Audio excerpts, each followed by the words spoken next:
So, the first thing is we always have assumptions. This is just some general things I've been thinking about. No matter it be analysis of variance or t-tests or regression, we always have simple random sample as one of our assumptions. We always have random sample of the population,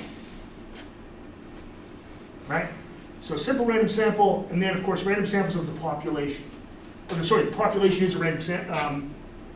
Yeah, that's basically the same thing. So we have random samples. We have homogeneity of variance is important always. Right? And the variances differ in the different groups, things like that.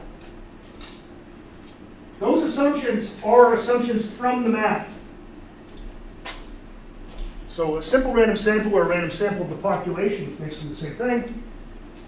And if the population itself is random, that really shouldn't be random sample of the population is random. I'm sorry, geez, what am I saying? Not random, but normal. These assumptions we can actually violate. We shouldn't violate homogeneity of variance too much, but we can violate it. We can violate random samples, we do it all the time. How often do you think when you're reading a paper that someone actually randomly sampled subjects? Never. Or hardly. Independence of events, don't violate that. That's a key one. The events themselves, the observations must be independent. We can't violate that. Can't violate that.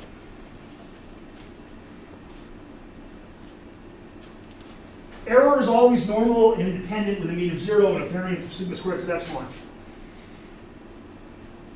As long as it's normal, as long as it's independent, we don't have to worry too much about the normality. The more these things go away from being normal, the more conservative the test gets, but it doesn't affect it very much at all. Okay? So that's something to pay attention to. That's one of the things that we have. If I was saying, like, what are some similarities and differences between all the different techniques, these assumptions are always there.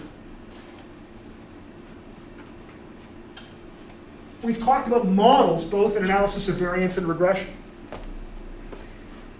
This is just straight ahead analysis of variance, mu plus tau plus epsilon, and here we've got a very general case for regression. That can be multiple regression, it can be simple regression. But you'll note there's some similarities here as well.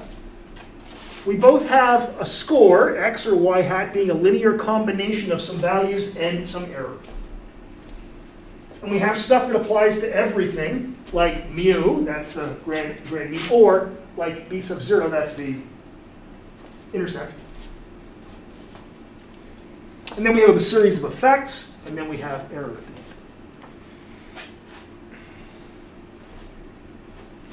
So like I said, the intercept is kind of like the grand mean. They're not that different from each other. In fact, when your computer does stats, it actually does does ANOVA with regression, because they're basically mathematically they're the same thing.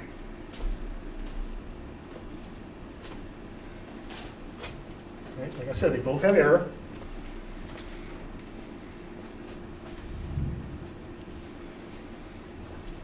There's no interactions in regression. That's a big difference. Right. There's no interactions. We have the interactions in analysis of variance. We don't have them in regression.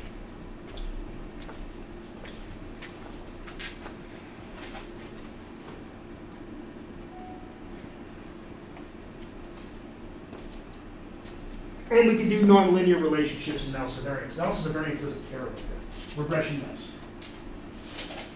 That's another difference. So they're really the same in a lot of ways, but there's a couple of very important differences.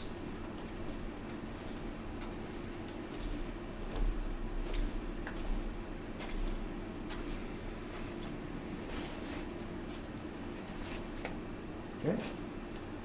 Questions so far? Oh. We make probabilistic statements when we do statistics.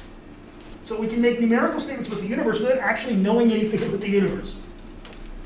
So we don't really know how the universe works as far as our data go. We know how the universe works as far as statistics go. So we have the central limit theorem, which is the bedrock of everything I've talked about this whole course. And if we have that thing, we have to know how our variables are distributed in the population. We don't even have to care. We don't know what the values are. We don't care. As long as things follow certain sets of rules about how randomness works, which they do, we can make probabilistic statements about how the universe works without knowing anything about the universe, other than the underlying math of the central limit, which is pretty freaking cool. It's an extremely powerful thing. How often are you able in your life to make a statement that you can give a numerical probability to, and be pretty sure you're right? But you know what? You even know what the probability is of being wrong. When you just say something, how often are you that sure of it when it's something that isn't like, I'm wearing shoes? When it's something like, I don't know, an election will turn out like this.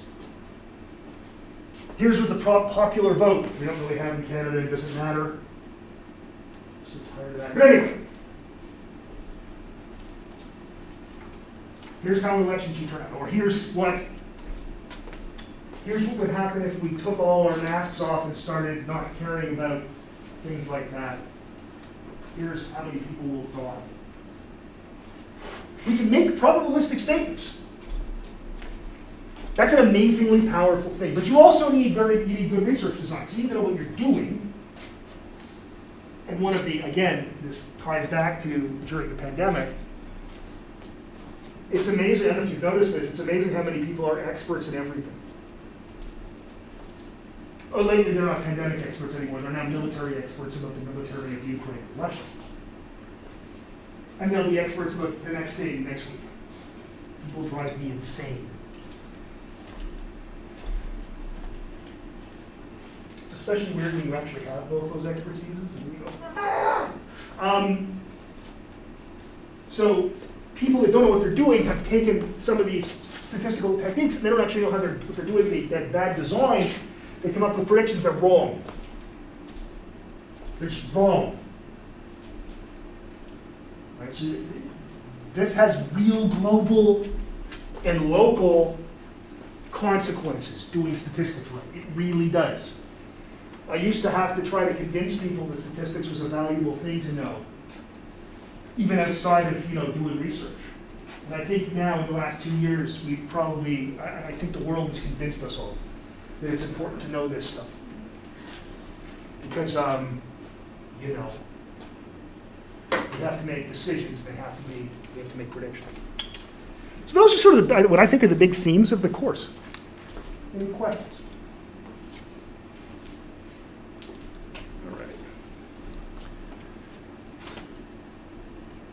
No, I didn't hit record on this thing, so I'll have to use this audio.